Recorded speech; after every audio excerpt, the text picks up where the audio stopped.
Conflictos de interés 2.0, parte 2 de 2. Las etiquetas son importantes y existen por una buena razón. Nos aclaran la identidad de las cosas cuando esa identidad no es inmediatamente evidente en la superficie. Una lata sin etiqueta es un objeto misterioso. Puede contener desde un alimento suculento hasta una sustancia venenosa y mortal. En oposición a aquella tendencia ideológica contemporánea y suicida que ha desatado una guerra fanática contra las etiquetas y los estereotipos, confirmemos aquí que muchas etiquetas son útiles y necesarias. Tal es el caso de la utilísima etiqueta conflictos de interés, que nos advierte sobre la baja confiabilidad de las opiniones de ciertas personas sobre ciertos temas. Al no saber siquiera que existen los conflictos de interés, muchos universitarios no saben qué actitud tener frente a ellos. En la mayoría de los casos, la actitud debería ser clara. Si alguien tiene conflictos de interés, deberíamos desconfiar de sus palabras, tomarlas por lo que son. Las palabras de alguien que no puede o no quiere, no sabe o no se le antoja hablarnos con sinceridad sobre el tema objeto de su desagraciado conflicto de interés. Tenemos derecho a tratar a esa persona con desconfianza y en algunos casos, dependiendo de la trascendencia o sensibilidad del tema, tenemos derecho incluso a tratarla como una persona fraudulenta y timadora, candidata a sujeto de denuncia. Si una persona detesta a las focas, tiene derecho a la libre expresión de sus opiniones contra las focas. Artículo 6 constitucional. Pero en cuanto a nosotros, ¿por qué hemos de tomar en serio sus despotriques contra las dulces foquitas? Si una persona odia a un cierto sector de la comunidad humana, a la gente nacida en Wyoming, o a los chinos, o a los tepitenses, o a los hombres en general para el caso, solo hay que oír a las sirvientas del odio Rita Segato o a la señora Federici en sus giras universitarias por México. ¿Debemos omitir estas consideraciones cuando escuchemos los discursos de violencia verbal que pronuncian estas personas? ¿O debemos mejor quizás considerar a estas personas psicópatas con conflictos de interés a las que no deberíamos prestar demasiada atención con espacio para conferencias magistrales universitarias? Esta es una pregunta que estamos obligados a hacernos si no queremos seguir pagando las consecuencias materiales de nuestras equivocaciones.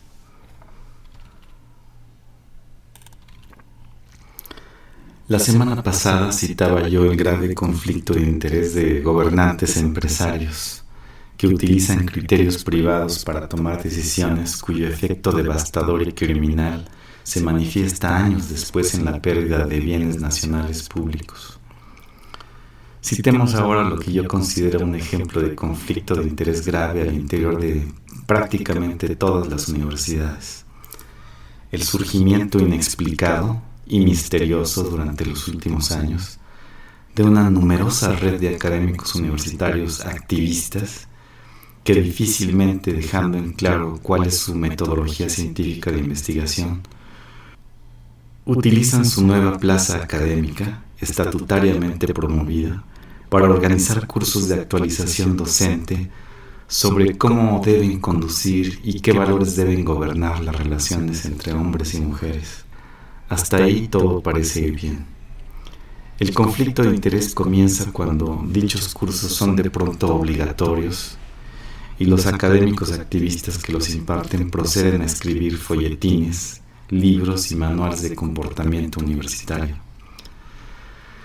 Autopercibiéndose como personas no binarias, estos universitarios dan ahora conferencias en representación de los hombres sobre cosas como nuevas masculinidades. ¿Conflicto de interés en estado puro? Tengo aún fresca en la mente la mirada de una alumna con bellos ojos color verde baño, reclamándome casi a gritos en medio de la clase que no tomar más en cuenta la perspectiva de un autor no binario, sobre las nuevas masculinidades era discriminatorio e ilegal. A lo cual tuve que responderle que el reconocer niveles diferenciados de credibilidad según los conflictos de interés de los autores revisados en clase no es discriminatorio, sino perfectamente válido y correcto, y para el caso de un profesor con ética profesional y que aprecia a sus alumnos, obligatorio. Expliqué a la alumna que no era mi trabajo el enseñarle a ella qué pensar, sino cómo pensar. Le expliqué también que no era mi trabajo mentir a mis alumnos y alumnas, y menos el hacerlo de una manera programática, irracional y descarada con tal de mantener mi empleo. Le expliqué que todos tenemos derecho a expresarnos, pero que nadie tiene derecho a tener la razón como tal, y menos, como en este caso, si el autor que produce los contenidos revisados tiene claros conflictos de interés con un tema que alude directamente a la sexualidad de los alumnos y de los profesores universitarios.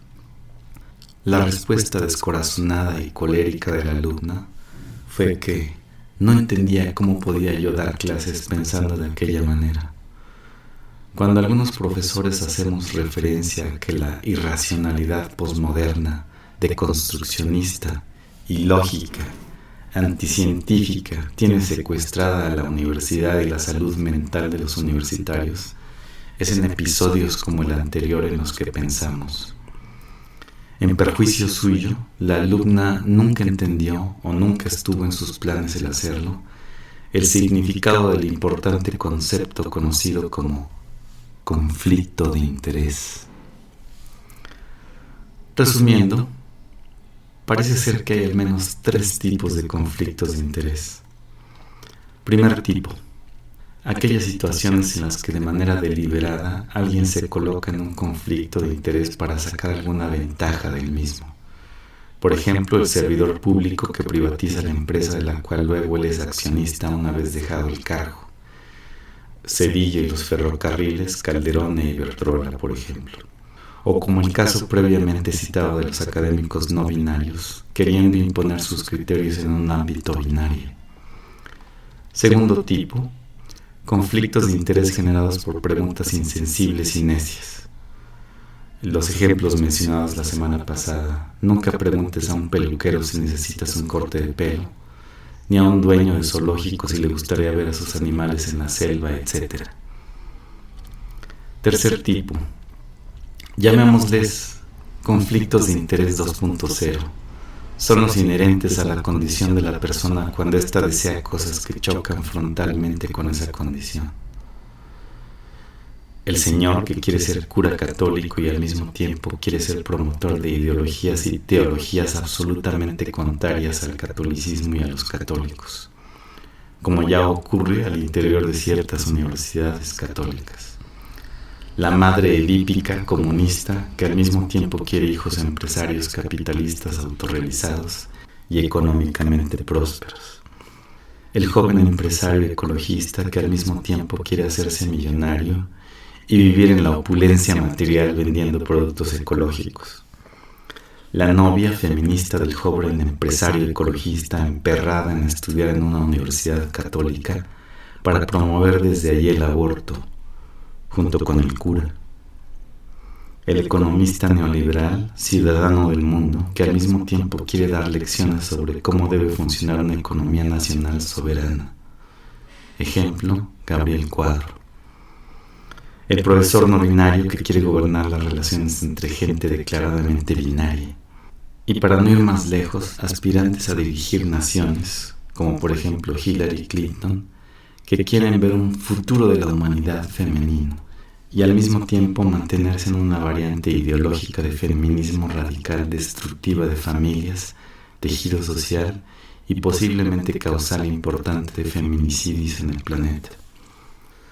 Los conflictos de interés 2.0 comenzaron allá a mediados de los años 90 con lo que podríamos denominar el síndrome Vicente, fenómeno visible en aquellas cabezas de institución que quieren todos los privilegios y el estatus de ser la autoridad, pero ninguna de las responsabilidades que esa autoridad conlleva.